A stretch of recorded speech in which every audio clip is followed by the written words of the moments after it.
All right, everybody, welcome to the Scott the Koning Leadership Podcast. This is episode number 6, and you are witness, if you're watching this on YouTube, to my very first guest.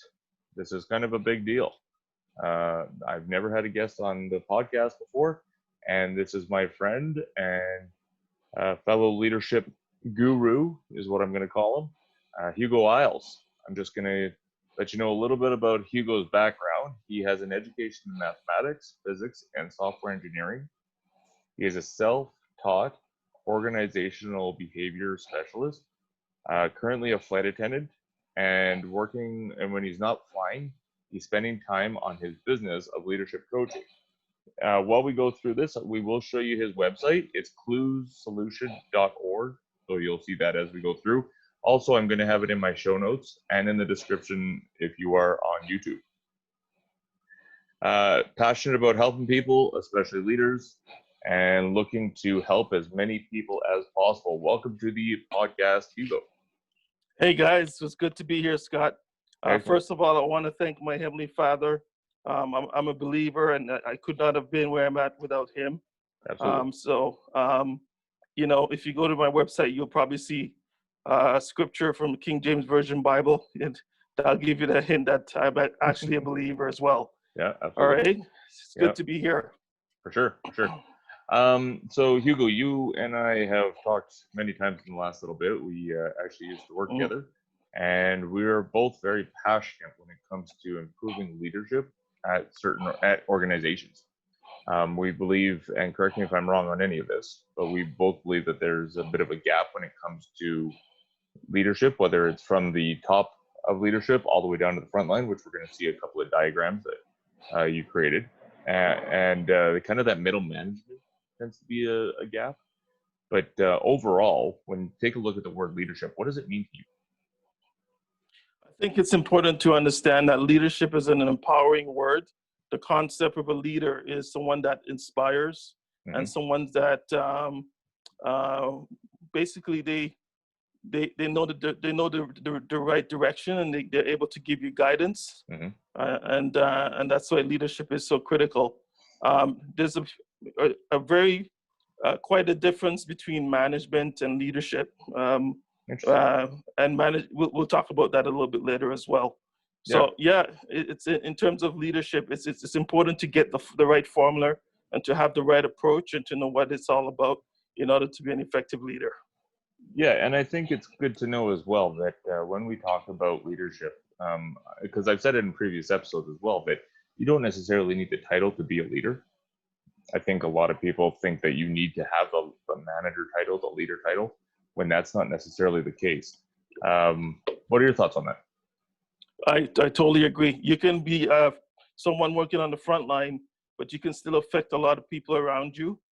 It's called your circle of influence. Some textbooks they call it that.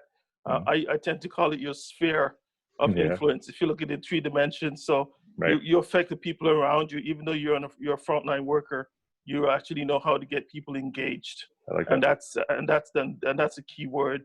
It's more than looking at formulas and models and processes and textbook type stuff. It's sort of either you have it or you don't have it. That ability to get people to be engaged and to inspire people. So that's something which is the good news. You don't have to be at the top of the ladder to have that or to have that effect. That's it. And that's why I think, and again, we'll get to your model here in just a little bit, but that's why I think that your model works out well, because it allows the higher ups that are making the important decisions to look just past look past those numbers, because a lot of decisions I find, and correct me if you know something different, but from my experience in the past, a lot of decisions that are brought to a frontline staff are based off numbers of what happened during maybe a half an hour time at their business, when it could actually come from the people themselves. What's your experience in that? I'm glad you mentioned that. It's interesting. I have the opportunity to do presentations and so on with different leaders, and they sometimes tend to polarize in their leadership styles. Some leaders prefer to just follow the numbers, and numbers don't lie kind of thing. Yeah. Where other leaders tend to be a little bit more creative and intuitive. I tend to veer more towards the creative and intuitive type thing, but still keeping in mind that you got to look at your numbers as well. So it's good to have a good balance between the two type. Can you dig a little deeper? What do you mean by intuitive or innovative? Well, some leaders would have the ability to look at a certain situation, and even though it's something that's brand new to them, they just intuitively they follow it. Some people call it following your gut feeling. This feels right. I'm going to make this decision, even though my head may tell me that I need more information. My gut can tell me that it's okay, and they make that gut decision, and it usually works out well. I like it. Now, and when I think of innovation or intuition, that kind of stuff, yeah, it's the gut feeling, but I also think of, you got to think outside of what's been working. Like, I think when you think innovation, I think you got to think, okay, what can we do that's new?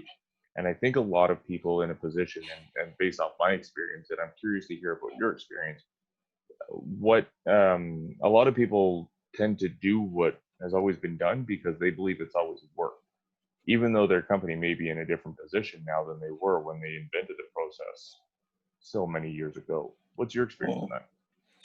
I'm glad you asked. I wouldn't talk so much about my experience, more so I would talk about my my perception of it. Sure. Is I believe there's two types of school of thought. One is if you're just making minor changes in management or in leadership, right?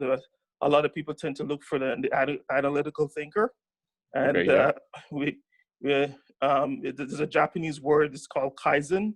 It means small change or change in little decisions, and that you need someone, an analytical thinker who looks at numbers and that kind of thing. Right. And then there's something called tenkaizen, which means good revolution. So you're not making a small change. You're actually changing the entire system to be something even better, or evolve to be something better.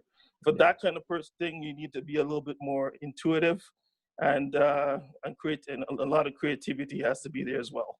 Excellent. I'm glad you brought that up, because the word Kaizen is also in the lean process. I've been talking about that in a couple of episodes, where the lean process, and I think that's where your model that we're going to talk about really tends to speak to me, is because I've actually been a part of lean, where you actually go to the people who are doing the job to help get their feedback, their insight, to make a decision moving forward, instead of looking just at the numbers. So, and Kaizen is a huge part of the lean process, as I know you know. And I believe, if I'm not wrong, it's a Japanese word. Yeah, it's small Japanese. change. Yeah. So it's a really cool aspect. Just the word Kaizen in general means small change, but what I liked about the lean process, and we'll talk about yours here eventually, but is you have to bring in all of the stakeholders. And what I mean by stakeholders is anybody who's affected by it. Right. That's so true.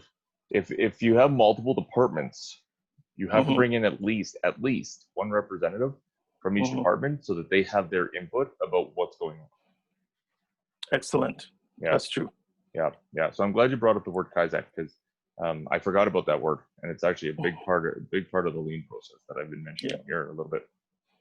Yeah. So why leadership coaching? Good question. I actually began doing life coaching. Okay. And I've been doing that for, I'll say, roughly 5 or 6 years now. Okay. Been doing that, working on that. But as I continue to, to pray about what I want to do concerning that, I just felt that there was a longing for me to get into something a little bit more than life coaching, and that's why I was looking at leadership coaching. I find leadership embraces a lot more, and you're able to have a greater impact on an organization with the ability to coach leaders. And that does not only mean people like a founder or CEO or CFO. Right. You can also be a senior pastor, or an associate pastor if you're I like dealing with that. a church. So Yep. the formula works with and I'll tell you what the formula is, what I'm mentioning. It works in any organization, whether it be a for-profit, non-for-profit, whether it be government, or whether it be corporate, or whether it be non-for-profit as well. So I've been looking at it keenly, and I came up with this formula that there's three people in the room. Basically, the most educated person in the room has what I call relevant information, and the most experienced person in the room comes with knowledge. They have the knowledge. Yep. And then the third piece of that is the most intuitive person in the room. They have what I use it esoteric understanding, or they're able to understand even deep things. And as they work together, they have the same purpose and the same principles, that their solution altogether will bring about not just a Kaizen solution, but a 10 Kaizen solution, a complete revolution, something completely new. So I like that. instead of using a slide rule to do your mathematics calculations, you've now created a calculator. So it's a completely different machine that can actually solve a problem. So and this is what I focus on, things in that type of thinking. Yeah. Well, and when I hear that explanation, I think of a three-legged bar stool, or a three-legged stool in general. If you don't have one of those three, the stool falls. That's right. It doesn't work, right? No. So you need all three to make the revolution happen. Exactly. And historically, most companies has been using sort of like a two-dimension as opposed to a three-dimensional approach. So they just listen to the most experienced person in the room, who brings knowledge, and the most educated person in the room who brings relevant information. And when you kind of put those together like a diagram, the overlap is called wisdom. And wisdom is interesting, but wisdom is only sort of wisdom is good, but there's something more that you can get from that when you have an intuitive person who can give you a little bit more insight, and through those insights you can go with completely new and genius solutions that has never been thought of before. And that's the sweet spot right there. Right. Yeah, when everything correlates and you got that middle, and it's just everything's just lining up perfectly. So basically, the intuitive person walks in the room and listen. Their job is to listen. Their job is not to speak. So as they listen, they're called intuitive listeners. Okay. And only when they're called upon by either the most educated person in the room or the most experienced person to say to have their say, they'll say, interesting, interesting, interesting. Have you considered this? Have you considered that? Have you considered this? So they have different channels of thinking, and just a completely revolutionary way of thinking, but they can look at the same problem from a completely different angle. Right. And it kind of goes off what you were saying earlier about the analytical thinker going strictly off numbers, because if what I'm hearing is accurate, and correct me if I'm wrong here, but the intuition specialist in this category, or in this process, is going a lot of feeling. So you have the analytical part that goes off numbers. Right. Here's what's working, here's what's not. But then you have the person with the intuition that just doesn't feel right. Doesn't feel right, exactly. And sometimes you need to listen to them. And what's interesting is that I've learned from experience that the most experienced guy in the room, he may not be the most educated, but he's also quite intuitive as well. Sure. So when you come up with something based on your feeling, he can relate to that and say, listen, you say, you know what? I think you got something new here. You got something. You're onto something. And he's usually the one that ushers you into a new set of thought in terms of solutions that are original and that are unique. I like that. And I think a lot of people have trouble with the feeling part of it, because it's just something that it could even conflict with the numbers, right? And I've seen it many times. Sorry, and I'll just finish this here. And I've seen it many times where I've actually had to see people let a process fail, so that the people who are looking at the numbers see that process no longer works, instead of actually going to the people who are in the middle, feeling that it's not working, and taking on their feedback.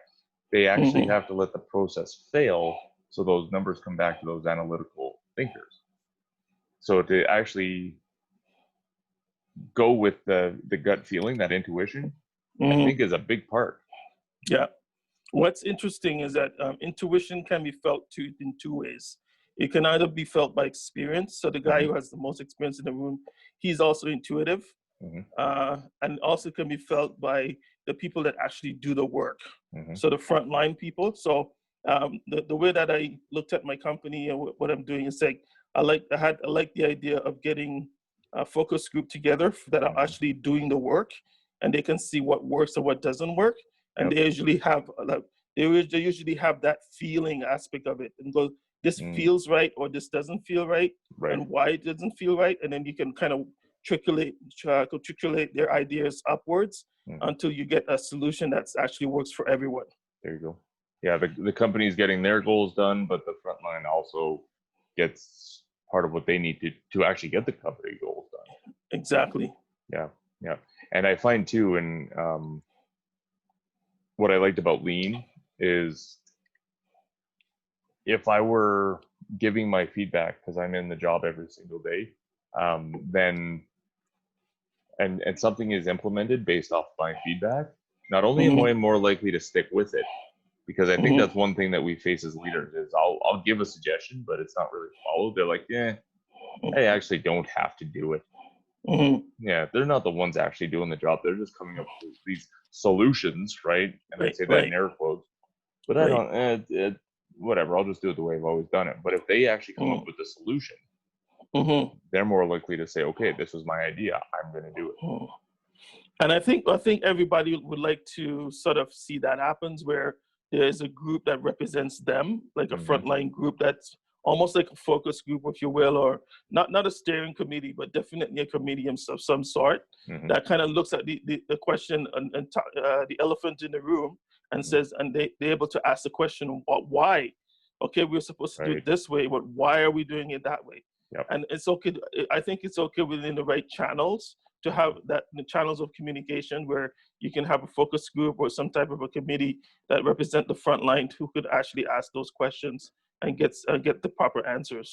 Excellent. And I believe this is a good segue. If you're okay, I'm going to show my screen here of what we created. Okay. And I'm going to start with what most companies do today. So can you walk us through what we're seeing here? Yeah, not a problem. We just got it. Yeah. Get that information here. I actually have a copy of that here as well. So I just want to make sure we're looking at the same things. For sure. Yep. And we are. Okay. So as you can see, there's 3 bars and each bar represents different types, what's happening, whether it's management or leadership and frontline. So it's very easy to understand that.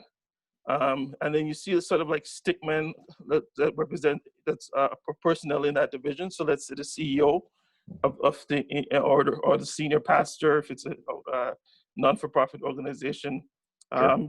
He would sort of look at it and he would say, this is his words verbatim. He'd say, the rule is not achieving our corporate goals. Let's change it.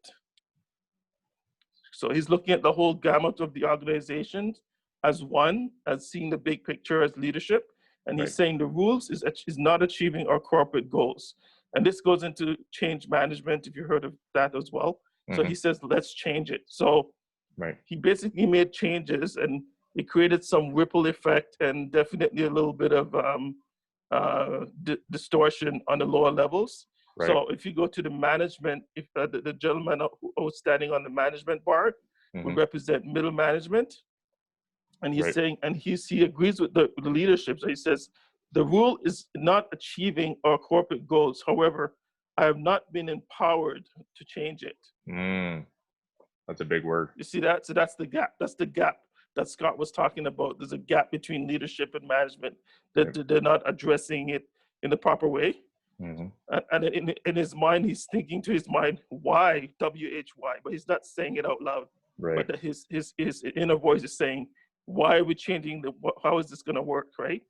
And when you say that, and when you say like, I'm thinking why, I sense, because I've been in this position before, there's a level of anger there. Like, Yeah, why are there's we definitely. fixing something?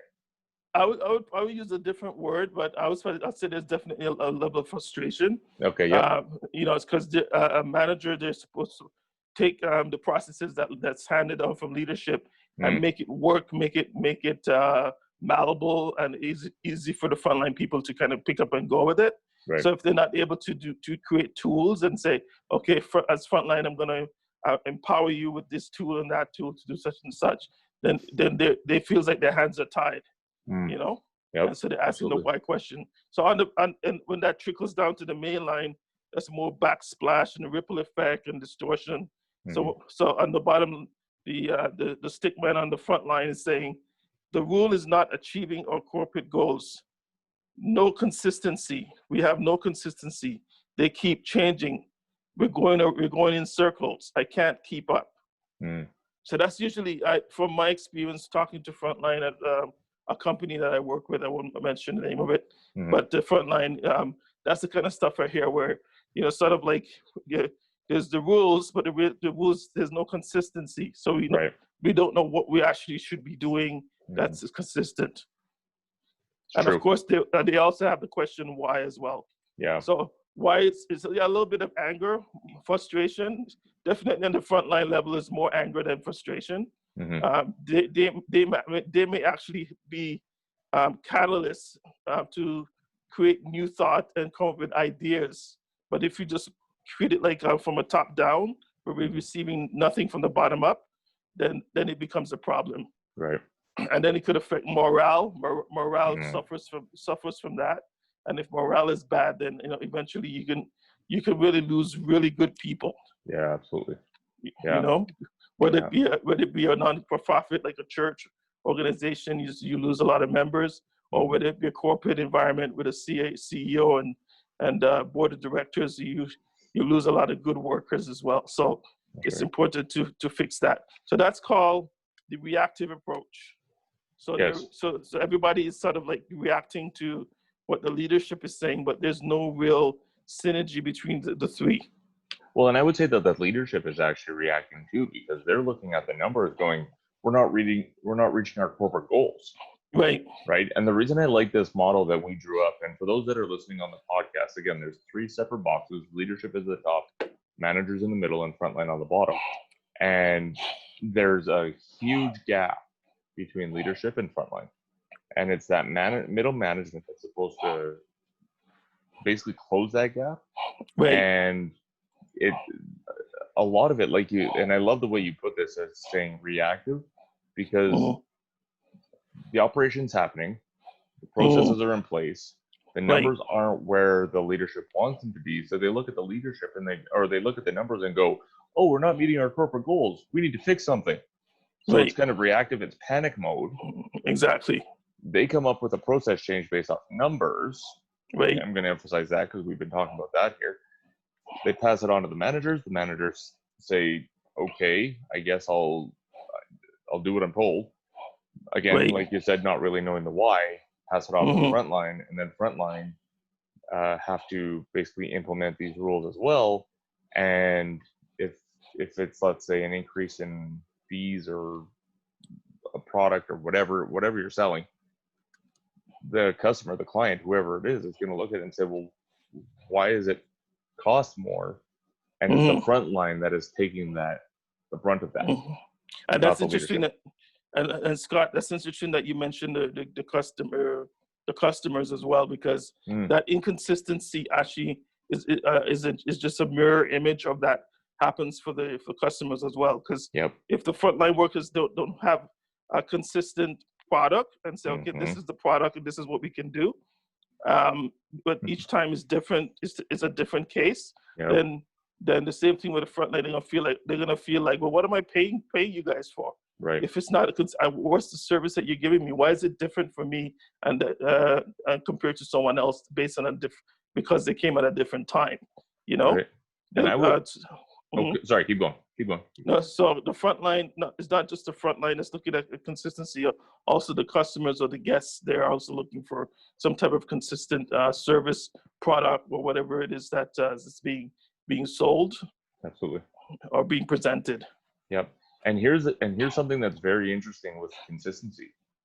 I've seen it many times. Actually, I've been in this position where I'll go to a certain restaurant because I know, even though I'm paying more for the whatever the food, Mm-hmm. I know the service that I'm going to get. Like I can walk in and say, I know that I'm going to Mm-hmm. get this service from this restaurant. And yes, it may be a spurting situation where I'm just like, you know what, we're celebrating, let's go to this place. But I'll pay more knowing that I'm getting that consistency. Yeah. So, and again, I bring it up because I find it again interesting that leadership is going, okay, we're not meeting our corporate goals. Let's change things, which, like you say, and I love the way you word this, ripple effect all the way down to Mm-hmm. frontline, Right. To meet the corporate goals, when really there's another solution there. That's consistency. Exactly. But the biggest question when I came up with this model, cascading waterfall paradigm, and I Yep. spoke to vice president of vice president in a company I was working with, Mm-hmm. and he's saying, okay, Hugo, sounds all great, but how do you get people to be um, how do you get people to buy in or to Mm-hmm. actually want to do it, kind of thing? And I think that comes back to the same idea of leadership, Yep. right? Absolutely. Leadership isn't only a title. Leadership is also a verb, almost like a verb.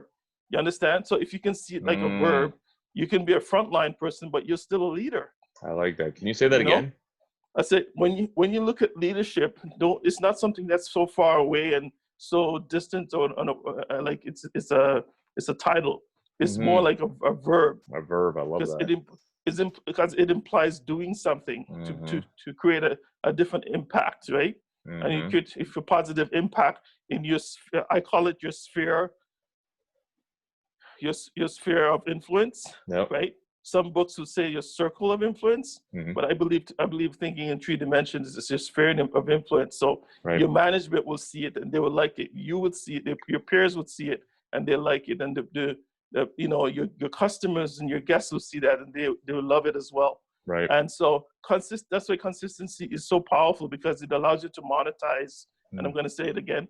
It allows you to monetize your service, so you can have a consistent product, a consistent suite of services, or a consistent presentation, or what have you.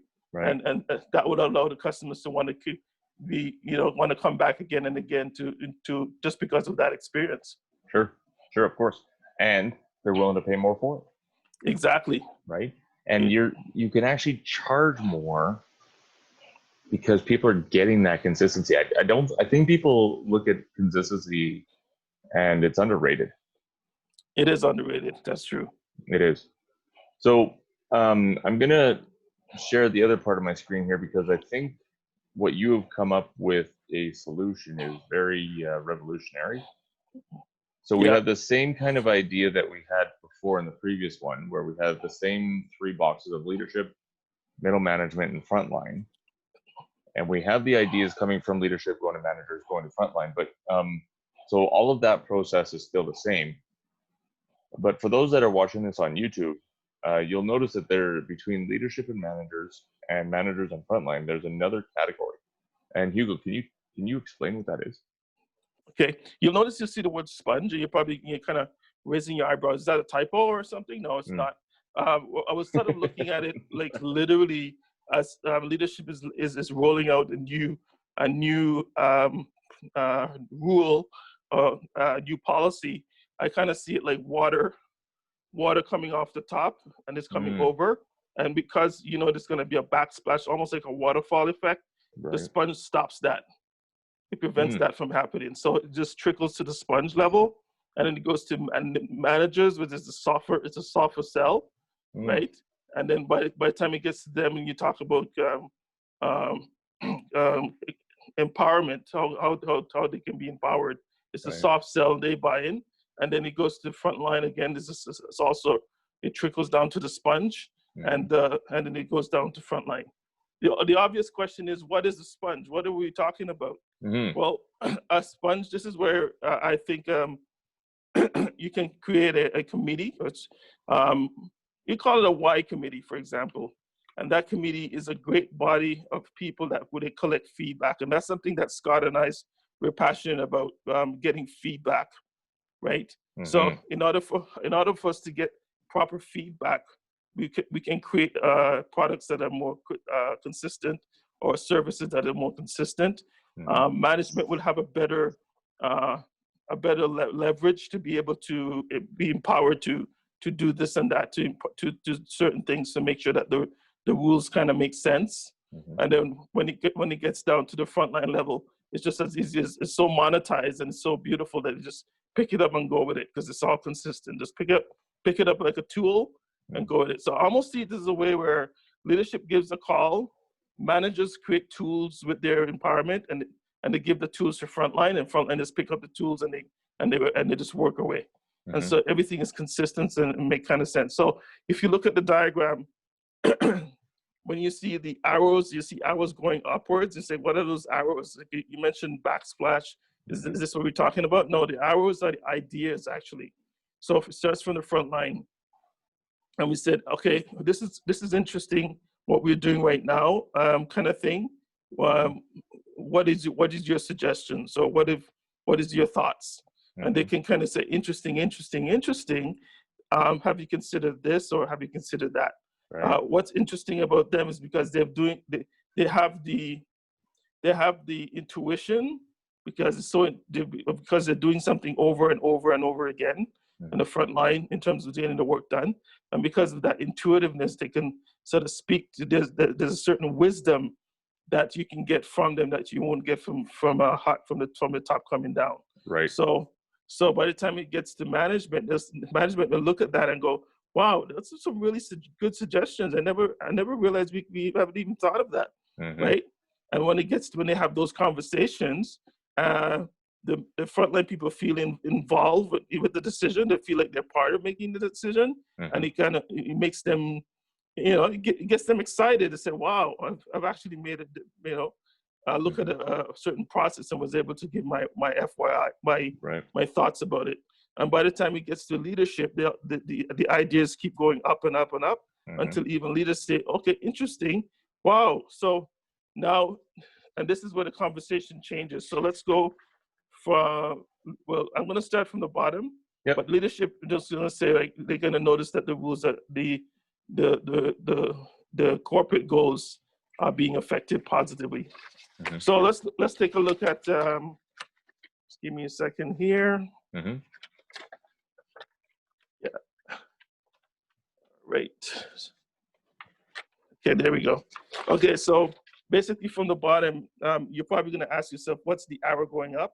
That's you can put suggestions there or ideas. Yeah. And what's the arrow going down from the sponge? Okay, that's awesome. Yeah, just ideas, and the arrow going down is consistency.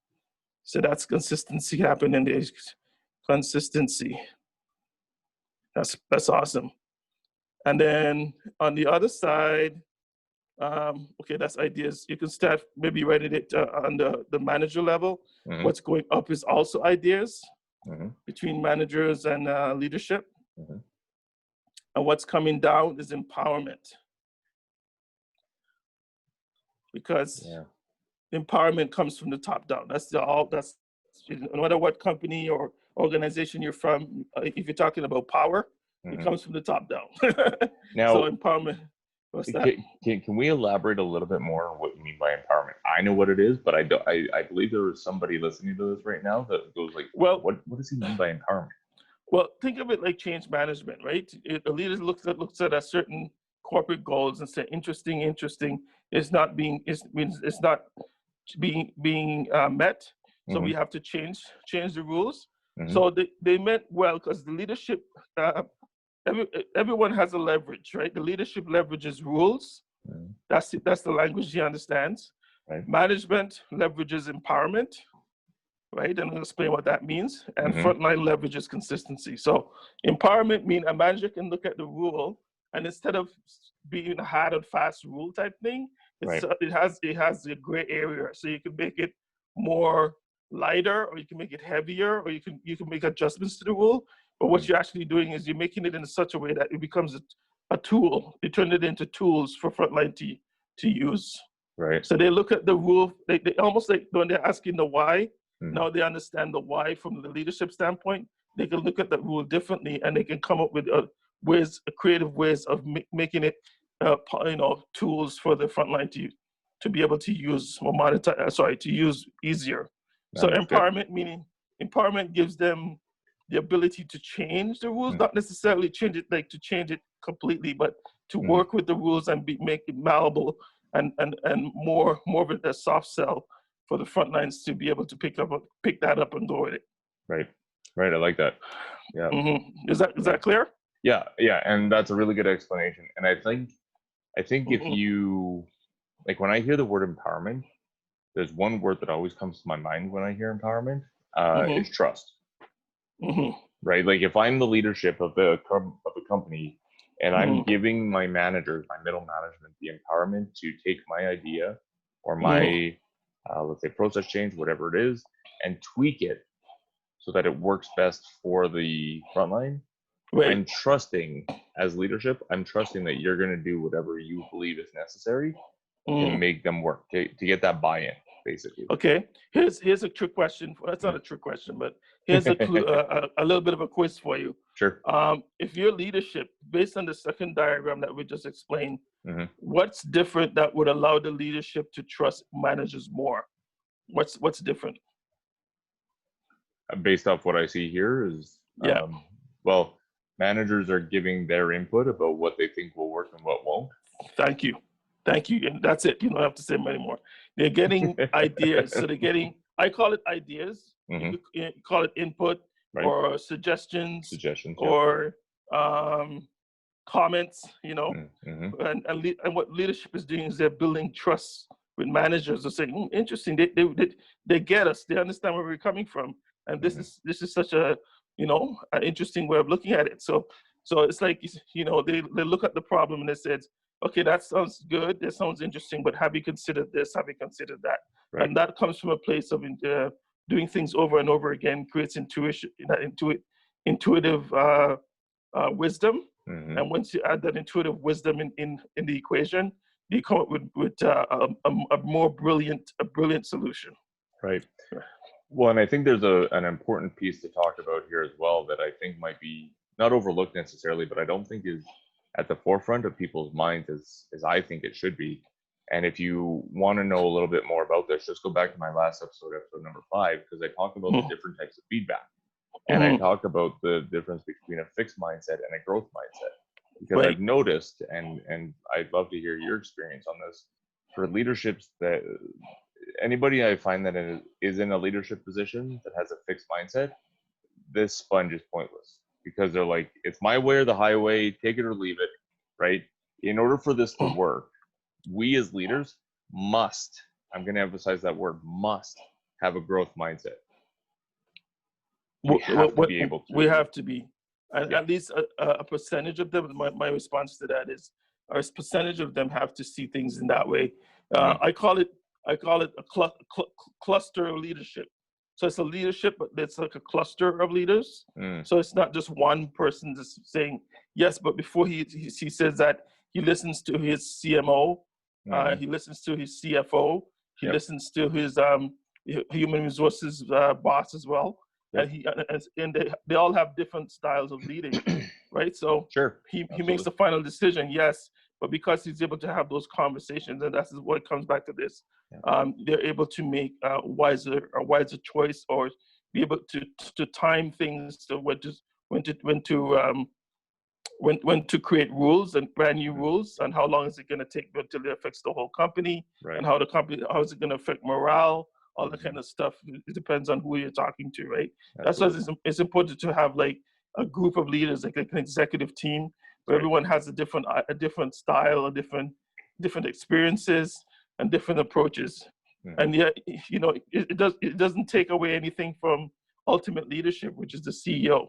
He still would have that ultimate leadership, but now he has more people in sort of thinking in a cluster format of the same thing he's thinking about, and they can assist him better that way. Right.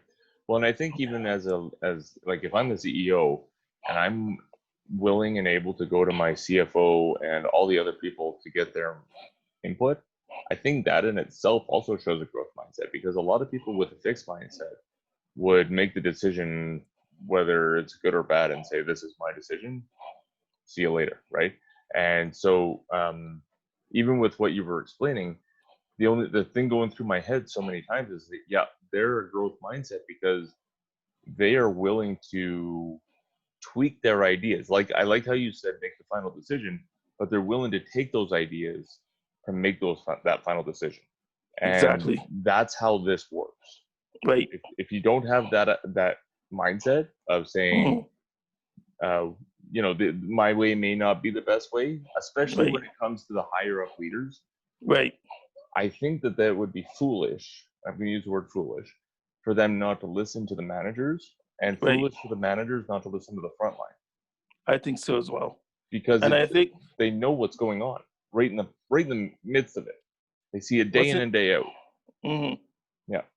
What's interesting about leadership is it embraces everyone.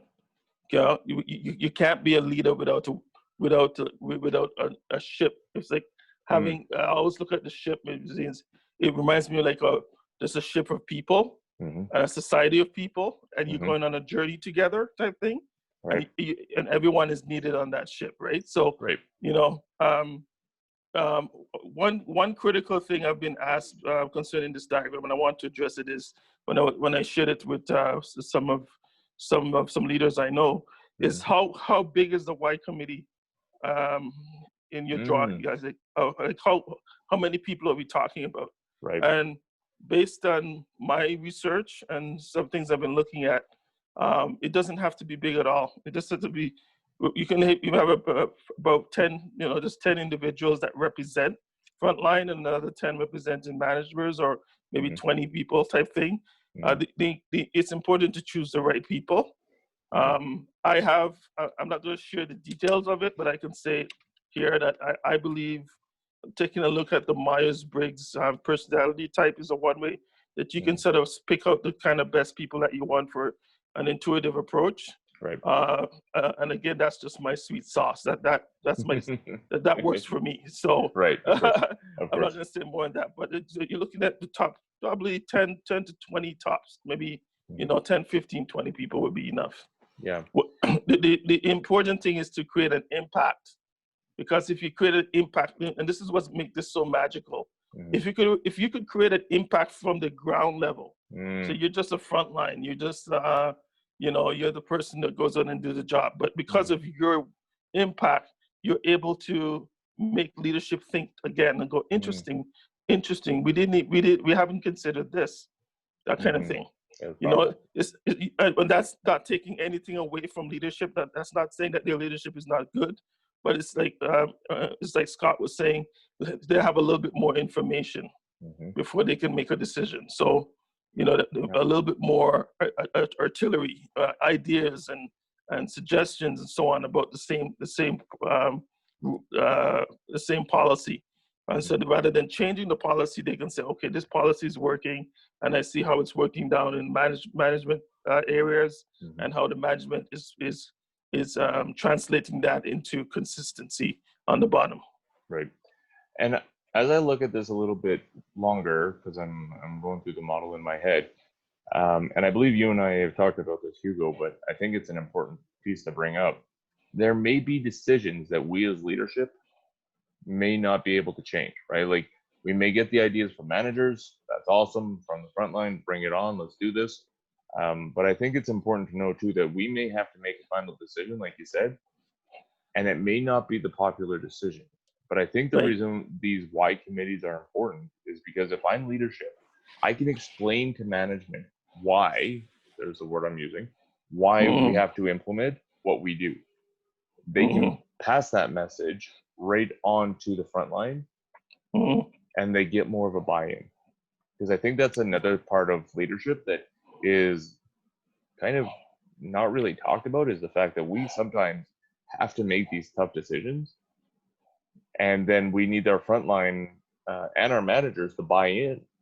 And that goes back to your reactive model, and they're going, well, there's no consistency here, because they don't have the background behind it. Right. That's what another reason why I love this Y committee, this fund. Yeah, the Y committee idea is super.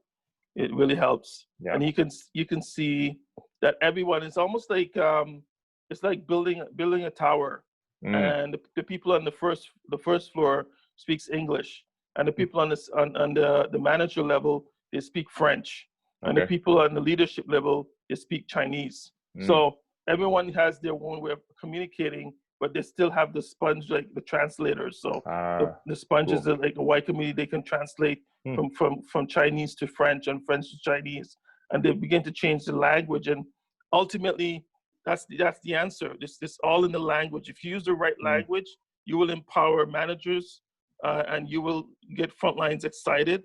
Yeah. That to be part of this as well, Yeah. and everyone will sort of be hands-on type thing. I like that. Yeah. That I think that explanation helps somebody. Obviously, I don't know who right now, but I think that explanation helps somebody understand it better. Yeah. Yeah, with the different languages. I like that.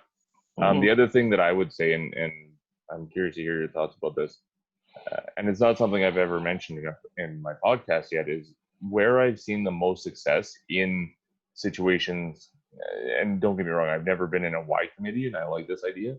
But when I've been a leader in a manager role or whatever, and I'm going in to talk to the leadership of the company, one of the most freeing, informative parts of that meeting is where, and I still remember him saying this, is where I remember one of my managers saying, or one of the leaders saying, whatever's said in this meeting does not interfere with your employment. Because I think a lot of people will actually hold back when they have these committee meetings because they're afraid that they're going to get fired if they speak what's on their mind. Yeah. So I think if they open up those doors, now this is more just my opinion, and if you agree, please let me know. If you don't, please let me know. But that's where I personally have seen the most success, is where I've been in a number of these meetings, and you just see the tension when that isn't on the table of, no, everything's working great. Yeah, no, everything's great. Don't worry about it. Because they're afraid that if they were to actually voice what they're really thinking, they wouldn't have a job tomorrow. I would be a little bit more. I don't want to say the devil's advocate here, but No, do it. Sure. if I were leadership, I would tend to want to listen to a leader who's in the front line if he has a solution. Yeah. Rather than listening to someone on the front line who they have ideas and they have solution, but they're so mad and ticked off, or pardon my French, ticked off about it, that all they want to do is vent. Yeah, exactly. And good point. And this and that. So that's why I think there has to be a level of civility that the Y committee goes about getting the right information. They may get a lot of heat on the front line, especially if it's something new. Right. They may get a lot of heat in the front level. But I think I still go back to the language. If you use the correct language and let them understand, look, you're involved in what we're doing, and we just want to know, what are you feeling about this? Like, what's your feeling, or what's your thoughts, type things. Yeah. And of course, you're gonna get different variations. You're gonna get people that wants to vent. There's people who give you all negative Right. this, negative that, and no solution. So I put myself. I wear the shoes of the CEO, right? I'm the top of the food chain, but I'm willing to listen to somebody who's a frontline person if they can give me not just, well, this isn't working, right, but more give me a solution. So to give me something that I've never heard of before. Give me something I can do to fix it. To do to fix it, and especially if it's a new process and a new way of rolling it out. We can roll it out with a little bit more intelligence. For sure. Yeah, no, that's really good. And I'm glad you brought that up. My head wasn't even there, but you're right. People would go in and they would just vent, and that's counterproductive in a lot of ways. Exactly. And I've been in meetings where they sort of try to get people's feedback, but it's all in the language.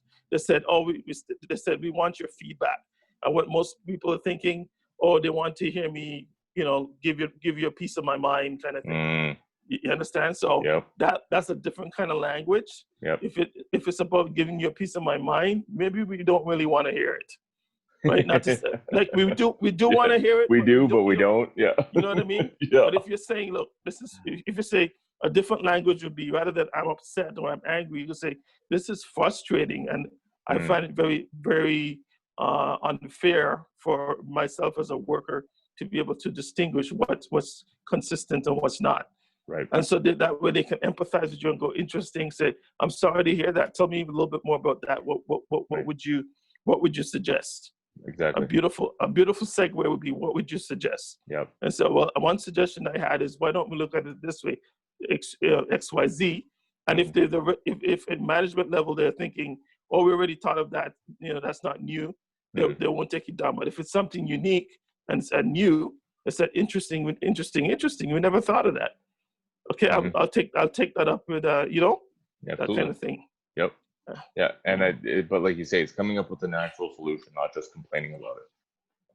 Right. Yeah. And I think educating frontline to give solutions is all in the language. Absolutely. Sometimes you got to spell it out. Just we want you to get your thoughts and solutions, rather than we just want feedback, because you get a lot of feedback, a lot of heat, and a lot of negative thinking. And the sad thing about negative bickering is that it's contagious.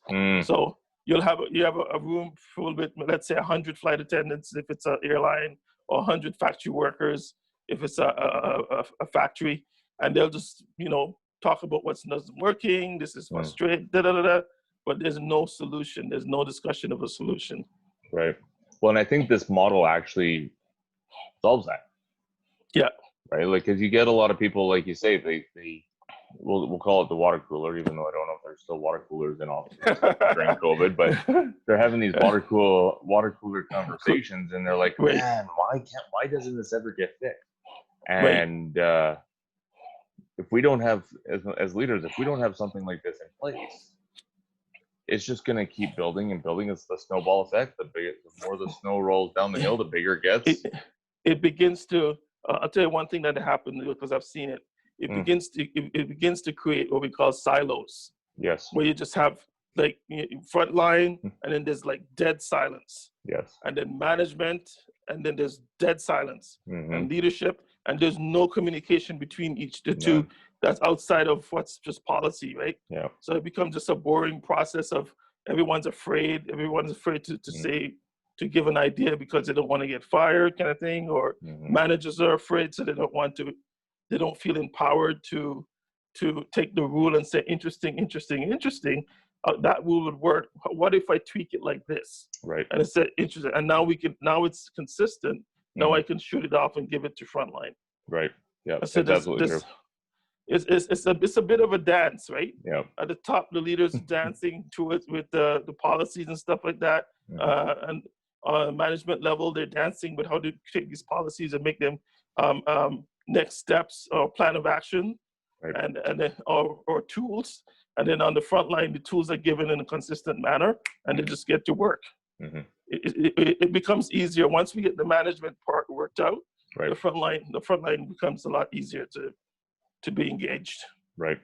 And I think a lot of people who would implement this system of yours would already have something somewhat established. So you're going to get, unfortunately, those people who have been, I'm going to call it, burned before, and their level of trust is going to be a lot more to build before this will actually take effect. So I think one thing to keep in mind, if you are taking up this model, which I highly recommend contacting Hugo to do, is know that it's not going to happen overnight. If you already have a situation in progress and your frontline or your managers, depending on what level you're at, is already a bit disgruntled, this is going to take some work.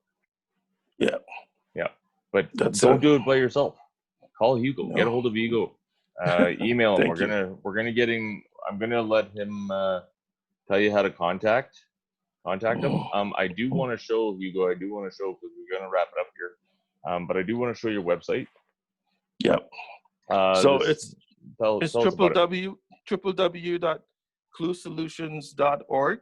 Mm-hmm. So again, it's www.cluesolutions, plural, .org. CLUESSOLUTIONS.org. Okay, perfect. And there is, if for those of you watching on YouTube, you'll notice that on the top right-hand corner of the website, if you're looking at it on a computer, is a way to contact Hugo directly. Yeah. If I click on that, you just have to put in your name, your phone number, your email, and what the message is, and he will get back to you right away. And Exactly. And I can feel the fact that you want to help these companies. Yes. You want to help. Like you're like me. You see a huge gap in Right. leadership right now, from where it is to where we believe it could be. Right. Which is why I wanted you to be my first guest, because I think you and I are thinking the same way on a lot of things. Right. We've helped each other in a lot of ways. I've come to this website many times because we keep bouncing ideas off each other. Right. And there is one thing that I was hoping that you could talk about a little bit. I'm kind of putting you on the spot here, so those listening, I just want to let you know that I didn't prep this with Hugo ahead of time. But can you explain to me what a eureka moment is? Okay. Well, the story began like this. This is a guy by the name of Archimedes. That's his last name. So he's a scientist. So he was trying to figure out, why is it that I can actually place a pan, an empty pan on a river, or let's say a lake or a pool, and it doesn't sink to the bottom. So he's trying to figure that out. And he thought of all types of formulas and mathematical ways of explaining it. And he got so frustrated that he said, you know what, I'm done. I'm just going to take a bath. So he went to his house and he ran the water. The bath is going. And once he's in the bath, he notices that when he gets in the water, the water level goes up, right? So he started to think. He said, "Okay, the water level goes up by such and such a length. How much? What's the volume of the water that's actually going up?" And he thought about that, and he thought about and it just came to his mind that the weight of the volume of the water that's displaced is equal and opposite to the weight that's creating buoyancy in that pan. And as soon as his mind just put two and two together, he was so excited that he jumped out of the bath, totally naked, running down the street saying, "Eureka, Eureka, Eureka." Right? So that's kind of where we got that from that idea of Eureka. And that's why you'll see big ships that are made out of metal and iron that obviously float on the water because of the Archimedes. It's called Archimedes principle. But that's for a physics class. That's not that. But yeah, so Eureka means basically it's almost like having an epiphany. And maybe you would ask me what is an epiphany? It's sort of like just having like an aha moment. There you go. Where your mind, your thoughts, and your perceptions and your gut feeling is all in alignment, and they kind of go, "Of course, that's how it's gonna work," kind of thing. And those are not easy to gender. What we realize is that in order for someone to have an aha moment in general, I don't want to give it away, but when we talk, we'll tell you some more. But usually you're working on a problem and you're really putting in your best work on the problem, mathematical or whatever it is, and then you just take a break. Go have a shower, go get some air, go for a bicycle ride, go, if you have a nice sports car or convertible, put the hood down and go for a drive, or do something that makes you relax and so on. And then you get a good night's sleep. And this has happened a lot. And they wake up in the morning and you just go, "Of course." That's Eureka. So that's one way. Yeah. There's another way that we can do it with having the right people in conversation, that we can create insightful, more intuitive thinking, and they can be able to look at a problem, and with the right conversations, in that teamwork, we can come up with an aha moment as well. Yeah. So that's what Eureka is. Nice. I'm glad you explained that, because I know that's what you've been really, really working towards getting companies to have, are those Eureka moments or aha moments. And if you want to click on And Scott, sorry to cut Yeah, you off there. for sure. If you wanted to click on learn more, Mm-hmm. right? You can, ladies and gentlemen, when you go to learn more, you're gonna see it's called the formula. Mm-hmm. So the way it works is as a leadership coach, I know that I'm not the most knowledgeable, the most experienced person in the room, Mm. right? But I'm not the most educated in the room, but I'm definitely the most intuitive because my approach is using just intuition and insight, and that they have to kind of work together with what already exists in order for this to work. So Nice. we're not destroying any or taking away anything from what's already there between leadership and other leadership, between experience and education. We're there to add to it, add value to it, so that you Right. can create more insight and more intuitive thought that will create a completely different solution that's not even thought of. Right. And then of course the next page is to talk about services that go into next steps. How you want to get in touch with us, you can go to contact us and enter your name and your phone number, and of course your email address. Right. Yep. Excellent. Excellent. So I think we covered a lot of information here today, Hugo, and I definitely want to have you on again. I think this was a lot of really good information. Sure. You have a lot of really good insights that I think everybody who's listening can or watching can really value from. So I definitely want to have you on again. Okay. So I know the website here, like you said, it's Clue Solutions. I like how you emphasize the plural. ClueSolutions.org is definitely the best way to get a hold of you. And I know that there's a couple of like the email and phone number, and you'll get back to them right away with that direction. That's right. Yeah, perfect. Okay, I think that's a really good place to wrap it up. I'm really glad to have you on here. Thank you very much for being my very first guest. Good to be here. And yeah, I definitely want to have you on again. Yeah. Folks, if you haven't yet, please contact Hugo. He can really help you and your company. He's definitely the leadership coach that I think you might require. So contact him, cluesolutions.org, and we'll see you on the next episode. Talk to you later.